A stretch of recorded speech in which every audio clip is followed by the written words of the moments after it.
पिछले दिनों आप इसी चैनल पे एक इंटरव्यू दिए थे इमरान प्रतापगढ़ी के बारे में कि मतलब हमारे ही दो खैरात मतलब वोट खैरात जो है उनसे वो राज्यसभा सांसद बने।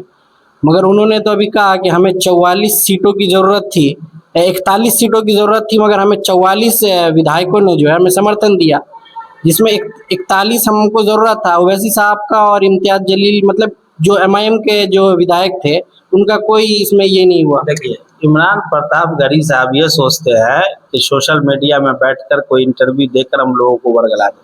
वो ये तो बता दिए कि इतना वोट था, इतना मिला, लेकिन ये नहीं बताए कि 6 गो कांग्रेसी भाजपाइयों से बिक गया था। 6 गो कांग्रेस के विधायक जो वॉकआउट कर गए, जो क्रॉस वोटिंग किए, वॉकआउट जो कर गए, वो तो नहीं बताए। अभी उपराष्ट्रपति का चुनाव हुआ ना, 3 गो आरजेडी का लोग भाजपा को वोट दिया।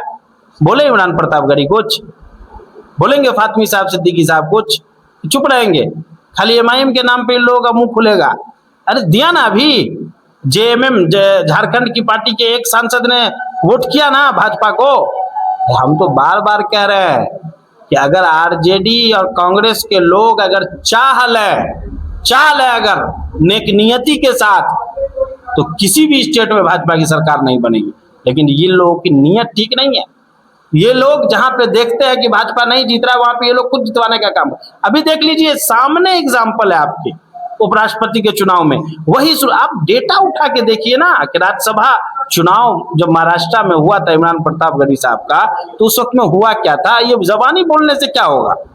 जबानी बोलने से कुछ होगा? अभी चुनाव आया है तो आपका मुंह खुल गया। ये बात तो हम लोग जब से वो राज्यसभा बने तब से कर रहे हैं, तब से काहे नहीं जवाब दे रहे थे।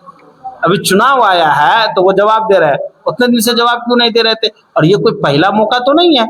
जहां जहां चुनाव होता है, बिहार में जब भी स्पीकर का चुनाव हुआ है तो एमआईएम ने सेकुलर दलों का सपोर्ट किया, गठबंधन का सपोर्ट किया।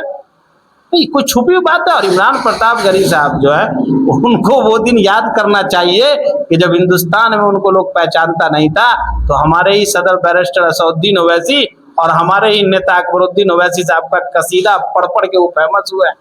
आज अगर असदुद्दीन ओवैसी, अकबरुद्दीन ओवैसी इनको शरण नहीं दिए होते तो शायद दुनिया आज इनको नहीं जानती। मगर इमरान प्रतापगढ़ी तो कह रहे हैं कि मैंने उनके शान में नज्म जरूर पढ़ी है, मगर मैं उनका हराम एक चाय नहीं पिया। भाई तो कसीदा पढ़ा ना। कसीदा लोग पढ़ता क्या है? कसीदा लोग पढ़ता क्यों है? जब माल मिलता है तभी कसीदा पढ़ता है। यहाँ में भी पढ़ सकते हैं। अरे भाई, यहाँ तो फ्री में जो है बेटा बाप की तारीफ नहीं कर रहा है। आज इनको राज्यसभा नहीं भेजा होता तो ये कांग्रेस के दुमछल्ले बने होते, राहुल गांधी के पीछे पीछे। यही तो कांग्रेस को भर भर पेट गाली देते हुए। वीडियो तो है ना, आपको क्या चाहिए लीजिए ना। और इनकी सियासी औकात क्या है, ये रिजल्ट उठा के इनको देखिए। जब ये चुनाव लड़े तो जमानत जब्त हो गया था। राज्यसभा और एमएलसी बन जाने से कोई नेता थोड़ी बन जाता है। नेता तब बनेगा जब जमीन पर संघर्ष करके और जनता का वोट लेकर आप नेता बनिएगा। बहुत ज्यादा देखिए, उनके फॉलोअर हैं, उनके पास सब कुछ है, उससे दिक्कत नहीं है। लेकिन हकीकत यह है कि नेता होना एक अलग चीज है, लीडर होना एक अलग बात है। किसी की चापलूसी चपले, बिहार में ऐसी कितने दुमछल्ले घूम रहे हैं जो चमचागिरी करके एमएलसी बन गए, तो उसको आप लीडर कहिएगा? लीडर होना और चमचागिरी करके कुछ बन जाना वो दो अलग अलग चीज है। इसलिए वो जो कह रहे हैं उस बातों पे उतना ध्यान नहीं दीजिए। जो सच है वो डेटा निकालिए, सच आपके सामने आ जाएगा। आप इतने दावा के साथ कहते हैं वीडियो मतलब अलग अलग न्यूज चैनल पे कि यादव भाजपाई है, मतलब किस तर्क के साथ? अच्छा एक बात बताइए, यादव अगर भाजपाई नहीं होते तो फैयाज अहमद साहब चुनाव हार जाते बीसपी से? जो मुसलमानों का वहां पे समीकरण है, जो वोट है। अब्दुल बारी सिद्दीकी साहब जैसे कद्दावर लीडर, और कहा जाता है कि लालू यादव के बाद अगर सबसे बड़ा कोई आरजेडी में लीडर है, तेजस्वी यादव से भी ऊपर, आज भी तेजस्वी यादव से भी ऊपर कोई लीडर है तो सिद्दीकी साहब है। मंच से खुलेआम, आपने ऑडियो सुना होगा, यादवों ने खुलेआम कहा था, पूरा ऑडियो वायरल हुआ था उसका। वहां के शायद जिला अध्यक्ष या कुछ थे पार्टी के जिम्मेदार आदमी ने कहा था कि सिद्दीकी को हराना है। भाई हम लोग ऐसी तो मशकूर उस्मानी साहब को चुनाव का टिकट मिला चुनाव लड़ने के लिए कांग्रेस से, तो उन्हीं के पार्टी के ऋषि मिश्रा ने जिन्नावादी का मामला उठाया, उनको चुनाव हरवाया। हम लोग तर्क से बात कर रहे हैं भाई, ऐसी कहाँ बात कर रहे हैं? कहाँ ऐसी कर रहे हैं? मुसलमान का जितना वोट है आप काउंट कीजिए ना, बूथ बाय बूथ रिजल्ट आ रहा है, देखिए कितना किसको मिला, कितना किसको मिला, आपको समझ में आ जाएगा। आपसे एक आखिरी सवाल ये कि मधुबनी विधानसभा एक आरजेडी का गढ़ माना जाता है, क्या आपको नहीं लगता कि आपको या आपकी पार्टी को इलेक्शन लड़ने से यहाँ बीजेपी को फायदा हो देखिए, जाए? मधुबनी विधानसभा आरजेडी का गढ़ नहीं है। ये सब जो रायता जो 10 साल के विधायक हैं। 10 साल से पहले आरजेडी यहाँ कभी चुनाव नहीं जीती। आपको इतिहास पता होना चाहिए। 1952 से लेकर 2010 तक लगातार आरजेडी यहाँ जब भी चुनाव लड़ी है हारी है।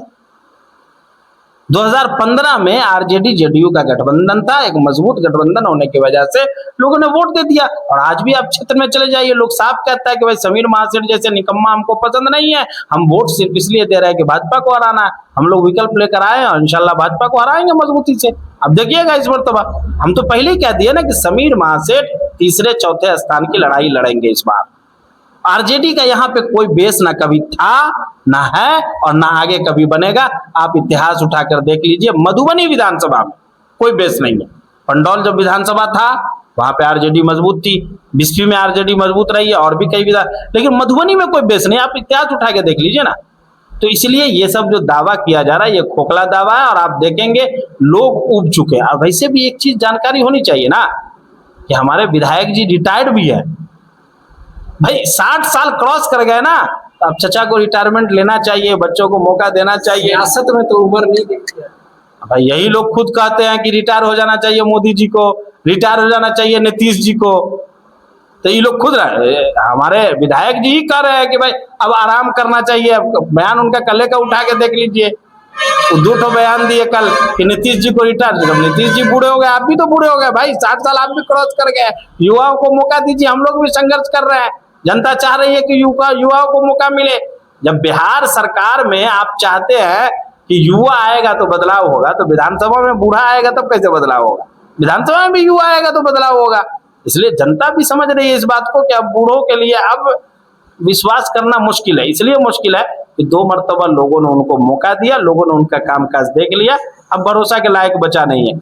कल महासेठ जी कह रहे थे कि नीतीश जी 20 साल में कुछ नहीं किए, अब चुनाव का 1 महीना बचा है। एकदम सेम वही कहानी नीतीश जी का है जो महासेठ जी का।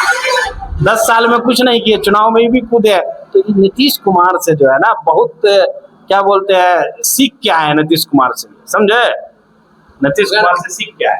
सेठ जी तो कहते हैं कि हमने कब्रिस्तान का बाउंड्री वॉल करवाया, हमने इसका क्या बोलते हैं मदरसा में रूम दिया, लाइब्रेरी रूम। आप हमको एक बात बताइए कि कब्रिस्तान घेराव का जो प्रोजेक्ट है वो बिहार सरकार का प्रोजेक्ट है, जहाँ पे भाजपा के विधायक हैं, जेडीयू के विधायक है, क्या वहां पर कब्रिस्तान नहीं घेरा गया है?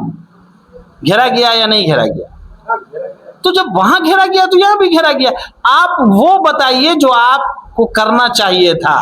आप कह रहे हैं हम यहाँ सड़क बना दिए, वहां सड़क बना दिए, कभी 144 का उद्घाटन करते हैं, कभी 117 का। अरे जब जाए बगल में यहीं पे चल जाइए ना, यहाँ बगल में बड़का का गड्ढा मिलेगा, लोग गाड़ी में एक्सीलेटर मारता है और मुंह से क्या बोलता है वो तो जाके सुनिएगा तभी पता चलेगा। स्टेडियम में हाथ लग गया। कहाँ पे हाथ लग गया स्टेडियम में? स्टेडियम पास कौन किया, बजट कौन दिया और किसके? स्टेडियम बन रहा है या मधुबनी विधानसभा में कहीं पर भी काम हो रहा है, उसका क्रेडिट जिसको जा रहा है उसका नाम है मधुबनी विधानसभा के युवाओं को क्रेडिट जा रहा है। युवाओं ने पिछले 1.5 साल 2 साल में सोशल मीडिया से लेकर जमीन तक जो संघर्ष किया है, वो संघर्ष सरकार को डराया है और सरकार डर से काम करने पर मजबूर हुई है। विधायक जी लेटर पैड के अलावा कुछ किए हैं तो आप हमको दिखा दीजिए। अच्छा, एक और सवाल है कि पिछले दिनों एक फेसबुक आईडी से जैसे कि आपको लोग अभी प्रत्याशी के तौर पे देख रहे हैं और आप भी कह रहे हैं कि हम तैयारी कर रहे हैं, पिछले दिनों एक फेसबुक पे आया था आरजेडी के प्रवक्ता के बारे में जो एमआईएम ज्वाइन करेंगे और इनसे जो है मतलब एमआईएम से वो प्रत्याशी के तौर पे है। देखिए, एमआईएम एक ऐसी पार्टी है जिसका दरवाजा सबके लिए हमेशा खुला हुआ रहता है। हमें किसी से भी कोई दिक्कत नहीं है, जो भी आना चाहते हैं पार्टी में उनका स्वागत है। और जब पार्टी में वो आ जाएंगे कोई भी आदमी, तो फिर पार्टी जिसके लिए फैसला करेगी। हम तो शुरू दिन से कह रहे हैं कि हम एमआईएम के खादिम हैं, मजलिस के खादिम हैं, बैरिस्टर असदुद्दीन ओवैसी और अख्तर उल ईमान के सिपाही है। पार्टी जिसके हक में फैसला कर देगी, राशिद खलील पहला आदमी होगा जिसके कदम से कदम और कंधा से कंधा मिलाकर पूरे विधानसभा में चलने को तैयार है। बहुत बहुत शुक्रिया। शुक्रिया।